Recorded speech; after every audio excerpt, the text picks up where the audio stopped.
PR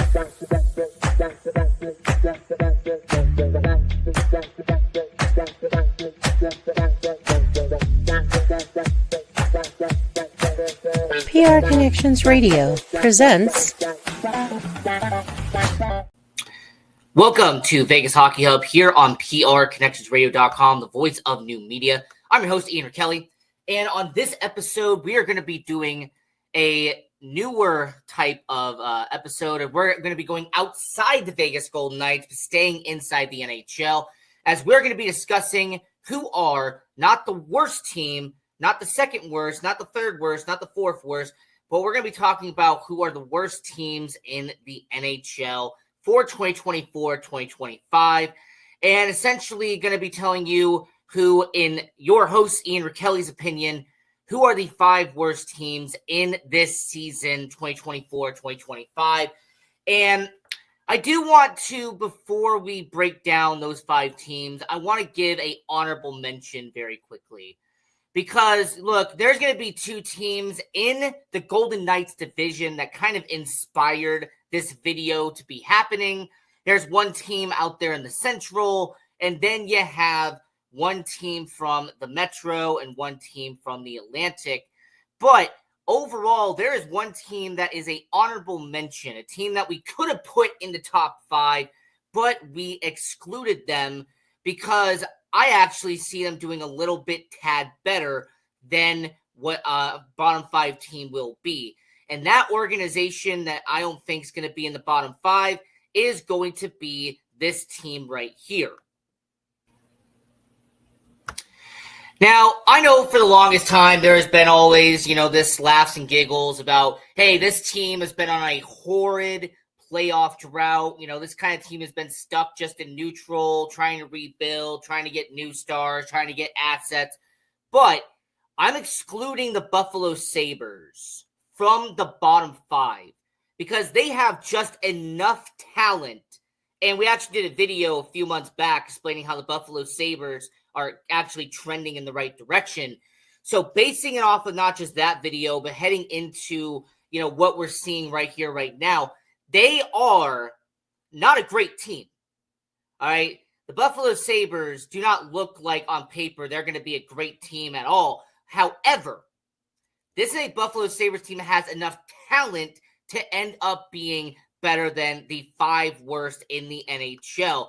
So the Buffalo Sabres are going to be an honorable mention on this show when it comes to the worst teams in the NHL. Consider it the HM of this category.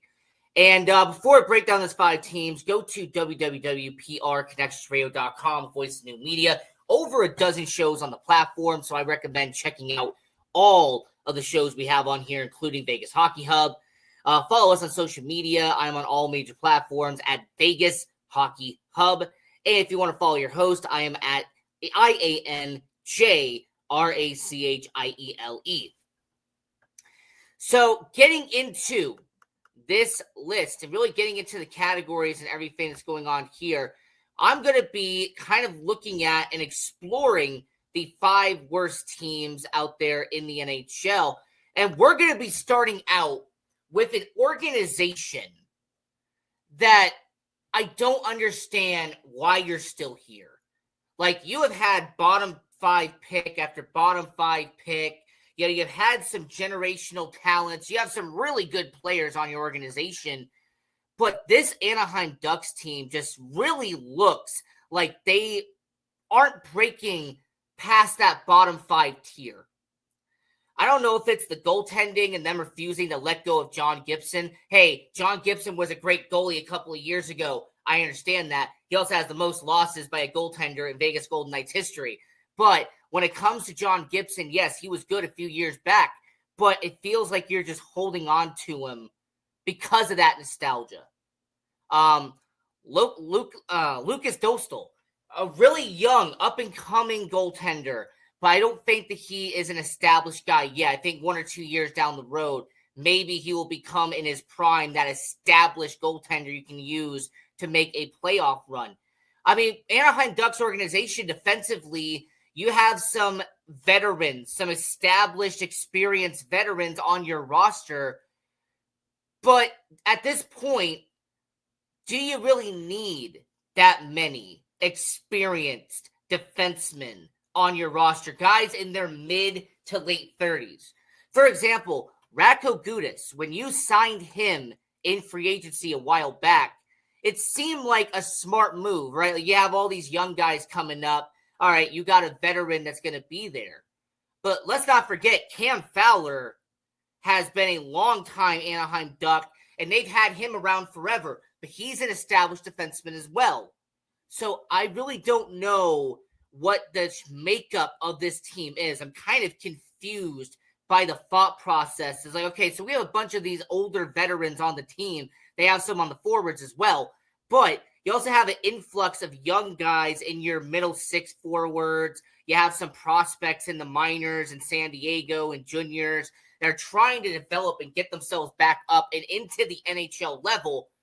So is the problem coaching? Well, I mean, I know Dallas Eakins was not, one of the greatest things ever, but then, you moved on. You're trying to get new leadership, new head coaching. So for the Anaheim Ducks, I actually sit here with more of a confused statement than it is an assertive statement because, yeah, they are a bottom 5 team in the NHL, but it really feels like the last 3 or 4 years they should have been making progress and growing as an organization, but it just seems like they're kind of just stuck in this bottomless tier of where they are right now. I mean, Trevor Zegras had a really solid start to his career, but it looks like he hasn't just flatlined. He's starting to regress a little bit. I mean, some positives I do want to point out is, Frank Vetrano, he is a really good player. In fact, he's one of the standout guys. Him and Strome are two really good players, but they're kind of in that veteran tier as well. They've been in the NHL for a couple of years. Those are the veterans you have on the roster that are really helping those guys out. You have McTavish, you have Carlson. There's some young guys in the wings. But when is Anaheim finally going to get out of being in the bottom 5 and having a top 5 pick in the draft lottery? Because this team should be talented enough and should be good enough to be there. It just doesn't seem like there's something clicking. It just seems like there's one little piece that needs to come together before Anaheim becomes a respectable team where they're in the middle of the pack in the Pacific Division and then eventually making it to the playoffs out there in Anaheim. I see the talent. I see the upcoming stuff that's happening there. It just really seems like the Anaheim Ducks are just missing something, and I kind of hope they find it. So at number 5 is the Anaheim Ducks, but it's unfortunate that it's the Anaheim Ducks that are at number 5. I kind of wish they weren't on here, but they are. So that is at number 5 when we're talking about the worst teams in the NHL for 2024-2025. So moving over from the Anaheim Ducks, getting into number 4, and this is an organization that, man, ever since 2020 has just been going down and down and down. And it really doesn't seem like the amount of young talent they have on their roster are clicking at all, despite the statistics. Like, if you look at the stat sheet, their 3 young players seem like they should be setting up the Montreal Canadiens for long-term success. But this is an organization that I just don't see any redeeming qualities for 24-25. This is a Montreal Canadiens team that, Kent Hughes as general manager, he took over. This was a guy that's had some responsibilities the last couple of years. I haven't really been impressed with a lot of the moves that Kent Hughes has made in Montreal. Hopefully I'm wrong, by the way. When it comes to Kent Hughes, hopefully his future plans become so great that Montreal becomes great again. I hope that for Montreal. But I have not really been impressed with what Kent Hughes has done the past few seasons as general manager ever since he took over. You also have the head coach and former hockey legend, Martin St. Louis. And it's kind of hard to get a gauge on how he has performed as a head coach because of just how the Montreal Canadiens have done. Because of how performing-wise Montreal has looked on the stat sheet, it's kind of hard to sit there and say, has he been a success? Has he been a failure? Has he just kind of just been an average, average meh head coach? Like, it's kind of hard to say when it comes to Martin St. Louis, because anyone who grew up in my era, I'm Gen Z, by the way, anyone who grew up in my era, we remember the Martin St. Louis playing with the Tampa Bay Lightning, playing alongside Vincent LeCavier, playing alongside Brad Richards. Like, that was the era I grew up with, even later with Steven Stamkos during his later years in Tampa Bay. And then his run in New York when they traded him over there and tried to help them win a Stanley Cup. So when it comes to Martin St. Louis, we know what he did as a player, but as a coach, it's kind of hard to sit there and say, all right, is it really his fault, or is it the organization as a whole? And speaking of the talent on the team, yes, I know that all the people out there in Montreal who aren't yelling at me in French and aren't speaking to me in French, the ones who speak English, yes, the ones in Montreal, you're going to bring up Cole Caulfield, you're going to bring up Nick Suzuki. I understand that you're going to bring up the, Justin Barron, you're going to bring up Samuel Montembeault. Like, there is, yes, some really good talent in Montreal, but it's top heavy.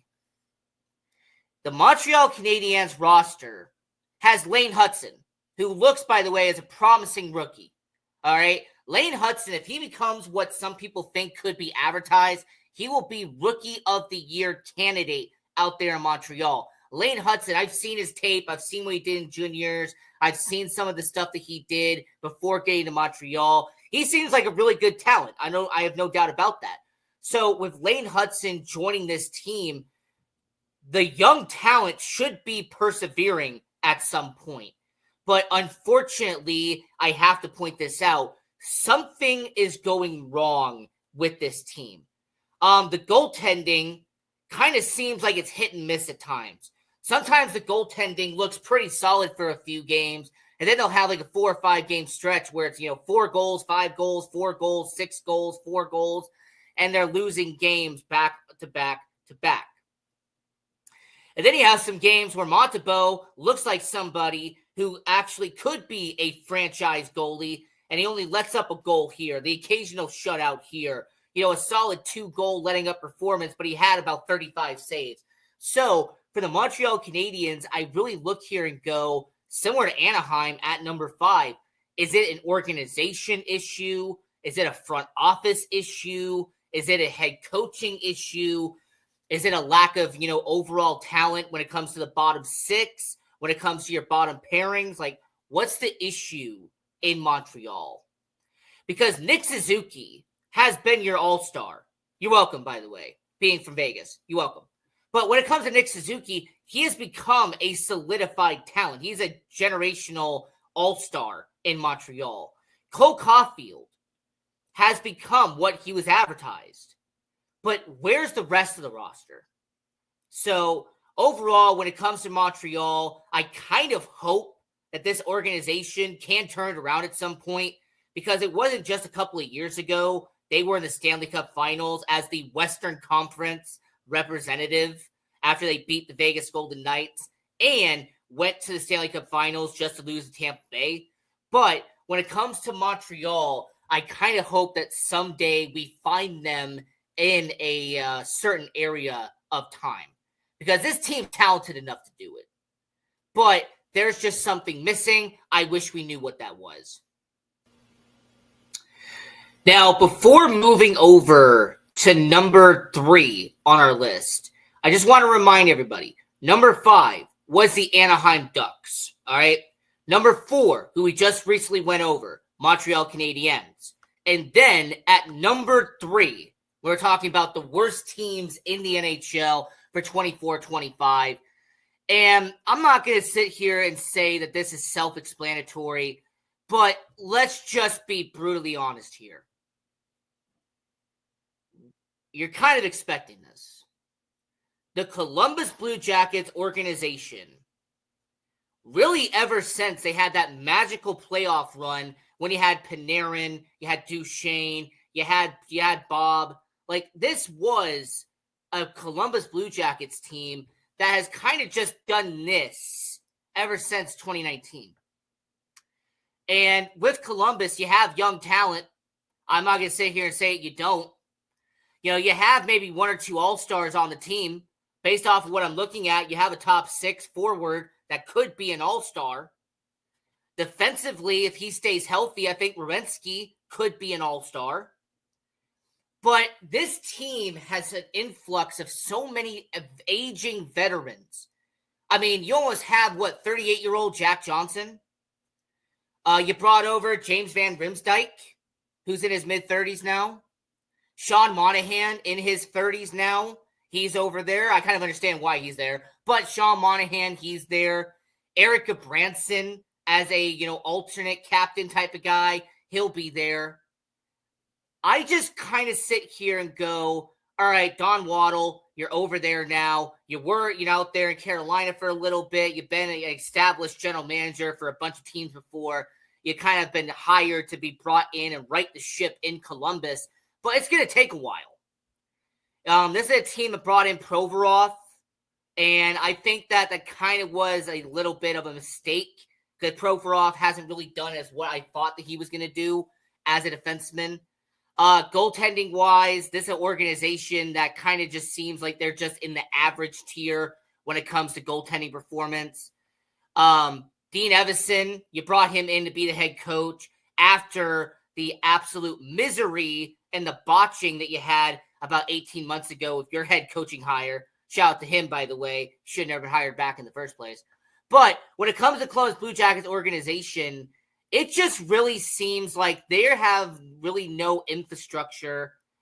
They have 6 or 7 established veterans, and then you have 5 or 6 young guys who are just not ready yet.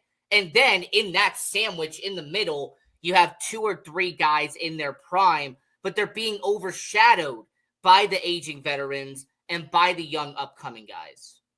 And hopefully Columbus, maybe it'll be 3 or 4 years or 5 years down the road, they can fix the ship and correct it.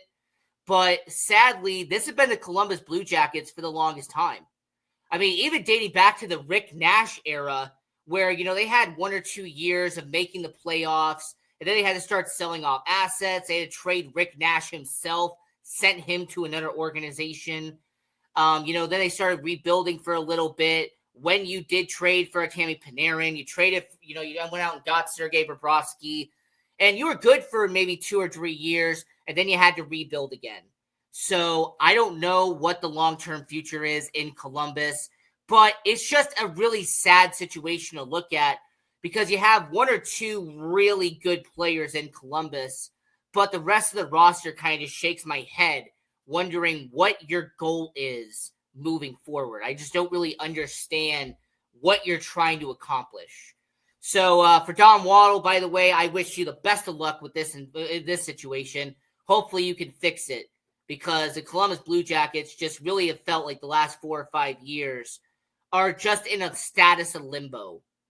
Just really don't know what you're going to do in terms of roster makeup.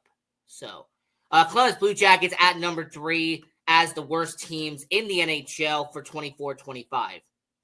And we're going to get into number 2 just a quick second. And before we do, if you want to go into the comments down below and you want to make a prediction on who you think the number 1 and number 2 teams are, I would appreciate that. If you also want to take the time to like this video, share it to all your friends around the world, and hit the subscribe button to our YouTube channel, it would be much appreciated as we are here on PR Connections Radio, and we are also on all major platforms at Vegas Hockey Hub. Now, moving over into number 2, we're talking about the worst teams in the NHL. And hey, does anybody remember about a year ago when the Chicago Blackhawks got the first overall pick, win the Connor Bedard sweepstakes, and Chicago Blackhawks fans were so excited. They were so happy. Chicago Blackhawks fans were like, oh my gosh, we got Connor Bedard. This is going to be the greatest thing ever. Do y'all remember that?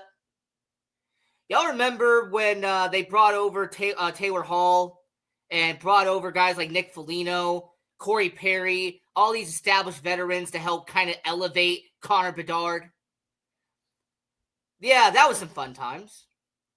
Almost a year and a half later after the whole Connor Bedard situation, and entering year 2 of the Connor Bedard era.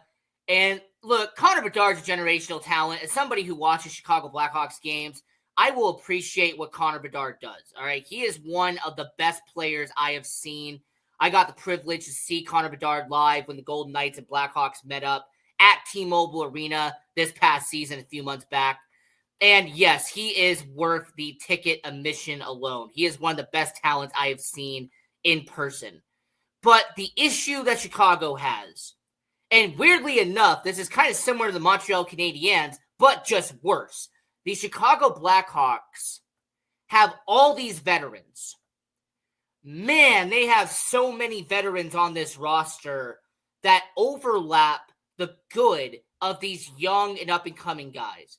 For every Kevin Korchinski, there is a Nick Foligno. For every Alex Vlasic, there's an Alec Martinez. For every Connor Bedard, there is a Laurent Brossoit.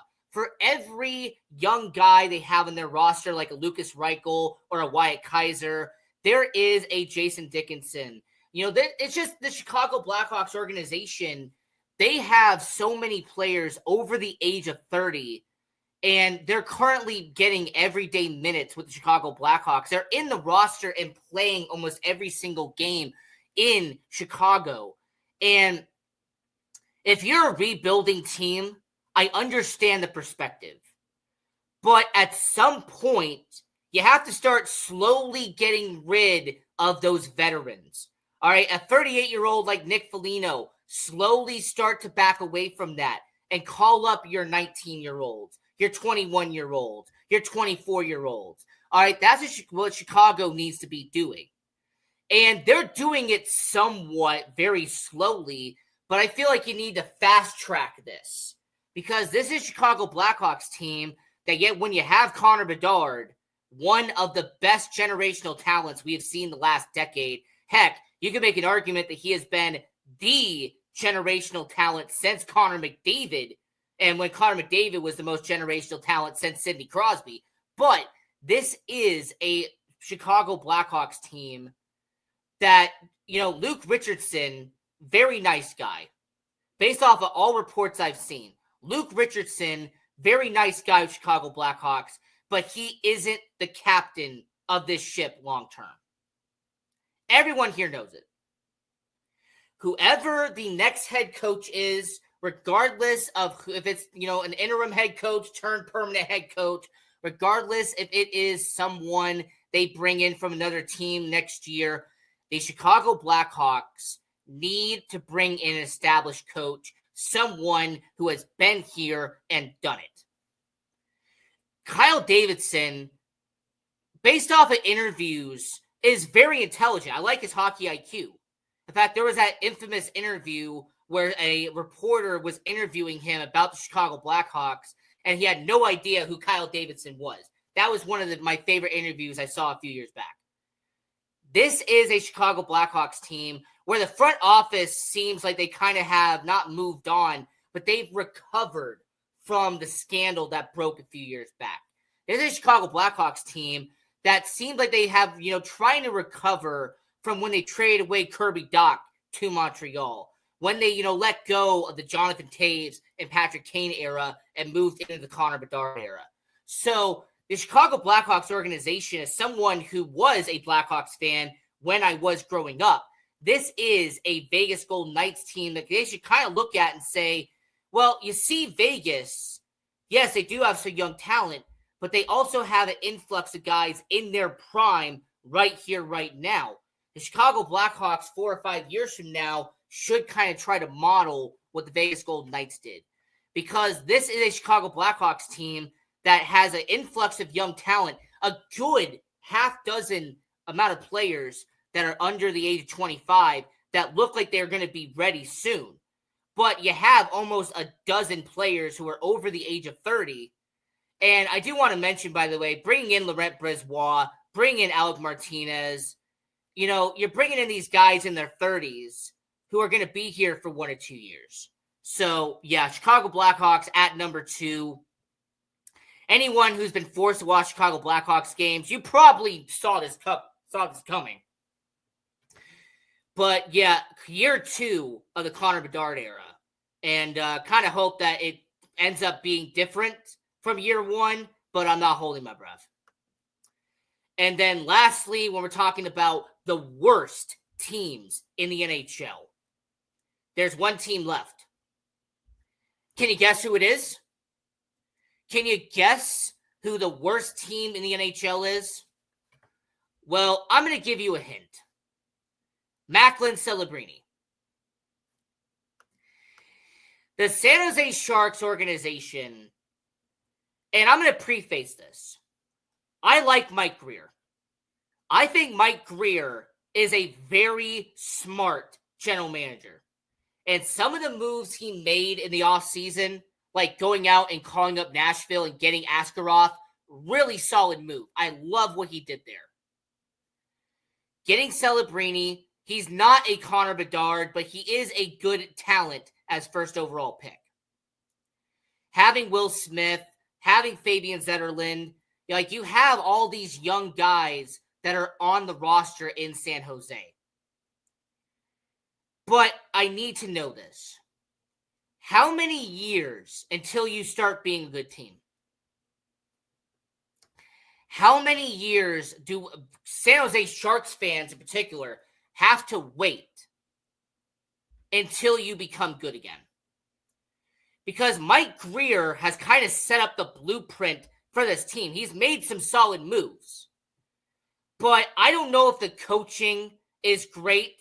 All right, we're in year 2 of the new coaching staff, and I'm not really impressed with the said coaching staff in San Jose. Part of me feels like they needed to like kind of fire that entire coaching staff like you do in NHL 24 and just hire a brand new one. But with San Jose, I don't know if it's the coaching. I don't know if it's just, they don't have enough talent yet. If the young talent is in their prime yet, and that's the reason why. But the San Jose Sharks, watching them play, oh my. There's no nice way to say it. They look like ass. All right?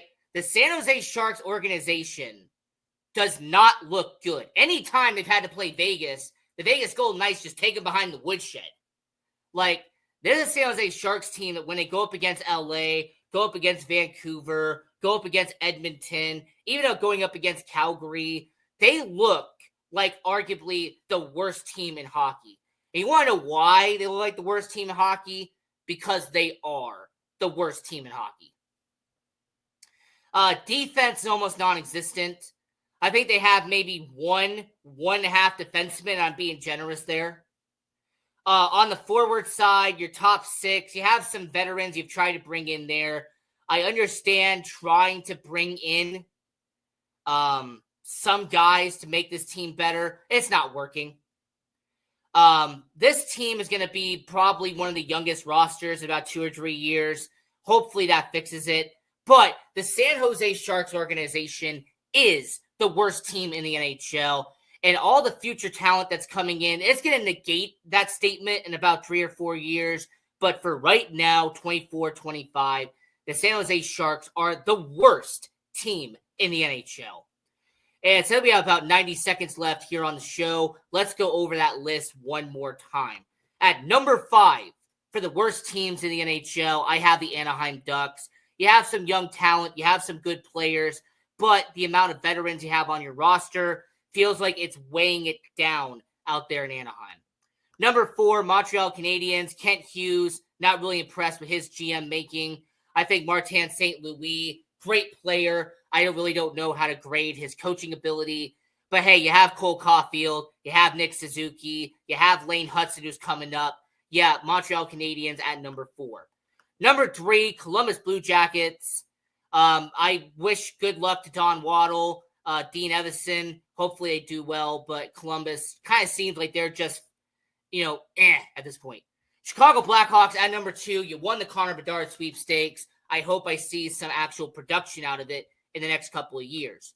And then the San Jose Sharks. I like Mike Grier. I like what he's trying to do, but you don't have enough talent yet. And you really need to start building on that young talent out there in San Jose. So that is the 5 worst teams in the NHL here on Vegas Hockey Hub. I'm your host, Ian Kelly. And until next time, have a good one, and we'll see you later. PR Connections Radio thanks you for watching this podcast. Check out more episodes of this show and our others at prconnectionsradio.com.